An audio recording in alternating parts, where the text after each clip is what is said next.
theory aspect, he sort of saw America in this pessimistic mood, where, people are having beers on the weekend, and, you work your 40-hour work week or whatever, and you head home, you watch TV. This is around the time where we really got a lot of technological innovations over here in America. Simple history lesson. I'm pretty sure all of you guys know about the time where, people finally got credit, and we got laundry, washing machines, dryers. We got these appliances. Cars are not easily accessible. This is a bit after that time.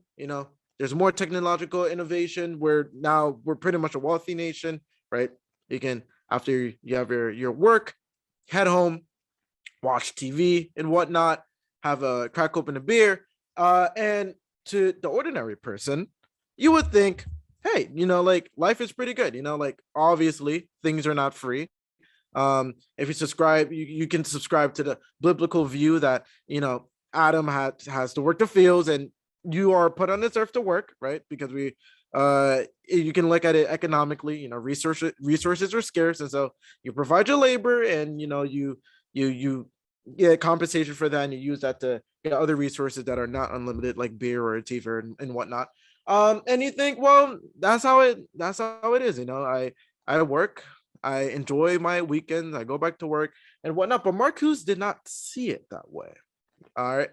Marcuse thought that was almost a technocratic hypnosis, right? Where you watching that TV, you drinking that beer, you heading out to party, or you having that washing machine or that car, you go for a Sunday drive or whatever. There weren't really manifestations of your hard work. They weren't really the product of a very successful economic system, but rather a veneer for oppression, a sort of cover for a deeply disturbing and evil insight that capitalism really is. And he really outlines that in One Dimensional Man, I believe. That's one of his books. You can go check that out. And I really do highly encourage you guys to read their works. It's one thing to hear me talk about it. It's another thing for you to go read and really try to understand what they were thinking, or what Marcuse and other thinkers were thinking at that time, and how it relates to our world today. And so there's a few things wrong with that, obviously. I mean, the biggest that really disturbs me is how you sort of subscribe, or how, let's say Emily is chilling, she got her beer, whatever, she's done with her job, her 40-hour work week.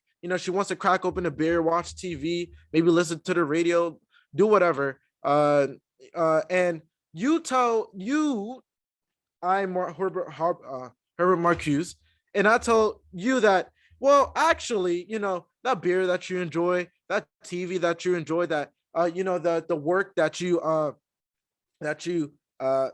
volunteered, or not volunteered for because you're getting compensated for it, but you chose that job, right? You chose to buy the products that you bought with the compensation you got from that job, right? And you're reaping your hard work, right? Your family is well fed. And Herbert Marcuse don't really care what you think, right? All he cares about is substantiating his ideology, right? Because you have to understand that if you're devoting your life to an ideology, or anything for that matter, and it comes crashing down all of a sudden, there's a lot of stake. You don't want to let go of that, whether it's ideology, whether it's or anything else. It could be anything else that you're working on. And he tells you, and I tell Emily, well, like, yeah, you bought it, and you like that beer, and that's why you bought that, and you like that TV, and so you bought that TV. But actually, you're the things that you bought, the hard work that you've put, the job that you wanted to have, all is a veneer for this oppressive society, right? And so this is sort of the foundation of critical theory,